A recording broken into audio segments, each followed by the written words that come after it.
Coach, si ferma dopo 2 vittorie la striscia positiva da parte nostra. Oggi effettivamente abbiamo incrociato un'avversaria che si è dimostrata molto solida e quadrata e effettivamente merita questo quarto posto in classifica.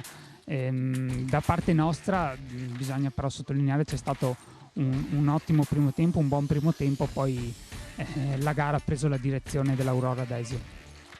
Sì, giusto sottolineare che è una squadra che merita il posto che è in classifica, squadra solida, composta bene in tutte le parti, per cui confermo quello che hai detto. Per quanto ci riguarda, i primi 2 quarti ci hanno dato delle sensazioni che così ci hanno un po' illuso nella partita, ma illuso non è riferito al fatto che noi non fossimo in grado di poterla fare contro questa squadra qui. È una partita che è cambiata nei secondi 2 quarti, dove abbiamo avuto così ci siamo un po' sgonfiati, abbiamo perso il filo del discorso, sono cresciuti loro, noi ci siamo innervositi, abbiamo fatto già una settimana con difficoltà dal punto di vista gestionale, dal punto di vista di alcuni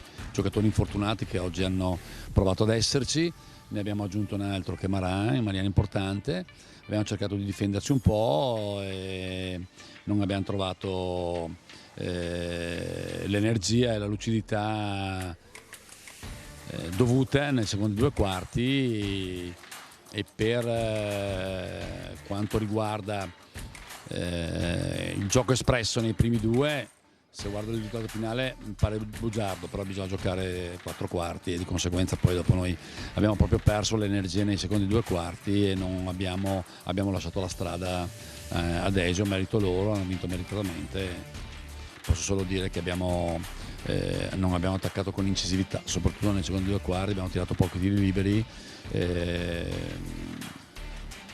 Dobbiamo mettersela alle spalle perché giovedì abbiamo una partita di notevole importanza fuori casa, dove dobbiamo cercare di essere convinti e lucidi come lo siamo stati nei primi 2 quarti. Ecco, appunto accennavi alla partita che giocheremo giovedì a Ragusa, turno infrasettimanale della Serie B All the Wild West, valido per l'11ª giornata d'andata. Ragusa che si presenta adesso rilanciata, rinfrancata dalla vittoria che ha conseguito a Bergamo e in più da un innesto di mercato che ha un po' allungato anche le sue rotazioni.